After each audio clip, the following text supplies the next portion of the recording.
موت کا تو خوف اللہ نے رکھا ہوا ہے جی. موت سے تو مطلب مومن بھی نفرت کر رہا ہوتا ہے، الا یہ کہ اس کو موت کے وقت جب جنت دکھا دی جائے. بخاری میں حدیث ہے کہ میرا بندہ جو ہے وہ یعنی میرا قرب کسی بھی چیز سے اتنا حاصل نہیں کر سکتا جتنا فرائض کے ذریعے، اور نوافل کے ذریعے وہ میرا اتنا قرب حاصل کرتا ہے کہ میں اس کے ہاتھ بن جاتا ہوں جس سے وہ پکڑتا ہے. یعنی یہ نہیں کہ اللہ تعالیٰ وہ ہاتھ میں گھس جاتا ہے، نعوذ باللہ. میرا اس میں کلپ بھی ہے، ہاتھ بن جاتا ہوں، پاؤں بن جاتا ہوں کی تشریح. یعنی اس کے ہاتھ میں میرے رضا کے لیے اٹھتے ہیں.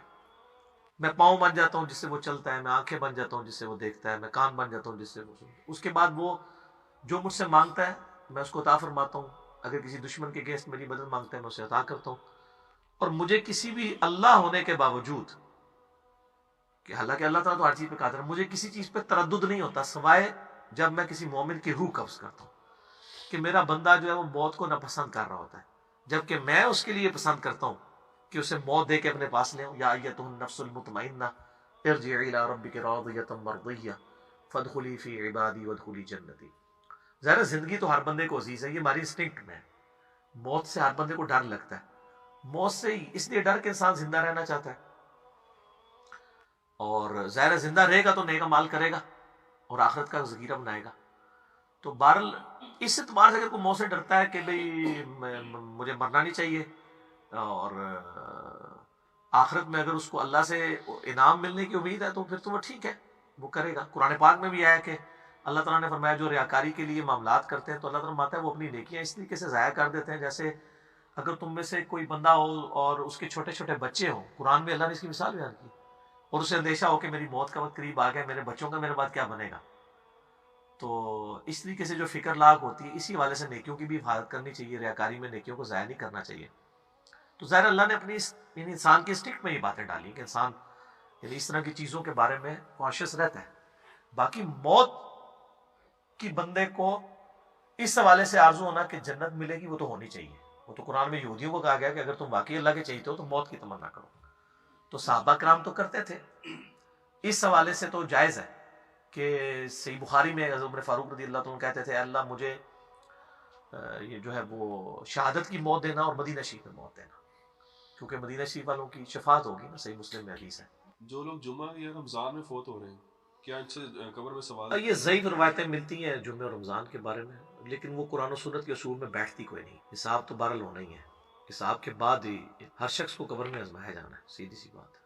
کیونکہ اکثر ہمارے یہاں یہ بڑی باتیں ہوتی ہیں لوگوں کے، بڑا خوش نصیب تھا جمعے کو مر گیا یا خوش نصیبی تو میرے بھائی اگر یہ ہے تو بخاری مسلم میں حدیث ہے نبی علیہ السلام کا ایک غلام تھا مدعم، اتنا خوش نصیب تھا کہ خیبر کے موقع پہ اسے نامعلوم تیر لگا، شہید ہو گیا. صحابہ نے کہا کتنا خوش نصیب تھا، آپ صلی اللہ علیہ وسلم کا کجاوا کستا ہے سواری میں اور آپ کو وضو کرواتا ہے سب کچھ. آپ فرمایا تم اسے خوش نصیب کہہ رہے ہو، اور اس نے بیت المال میں سے ایک چادر چوری کی تھی جو مرتے ہی آگ کی اس کے اوپر ڈال دی گئی.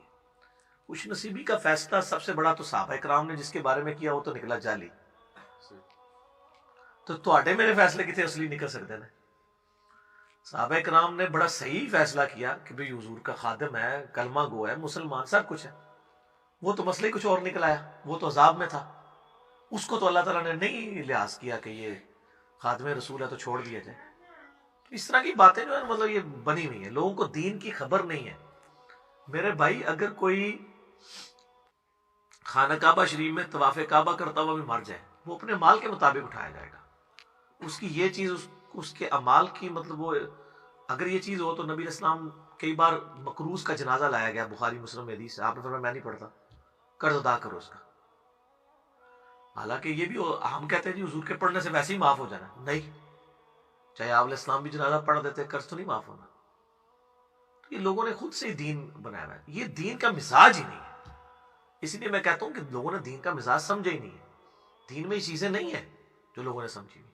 ادھر تو میرے بھائی ننگی تلوار ہے.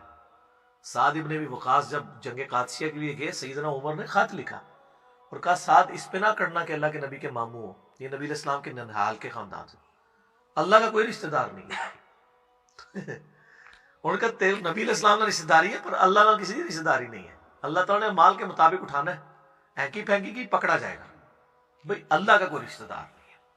بخاری مسلم میں حدیث ہے میری بیٹی فاطمہ میرے مال میں سے جو لینا ہے لے لے، اگر اللہ نے پکڑ لیا میں تجھے چھڑا نہیں سکوں گا. حالانکہ فاطمہ جو ہے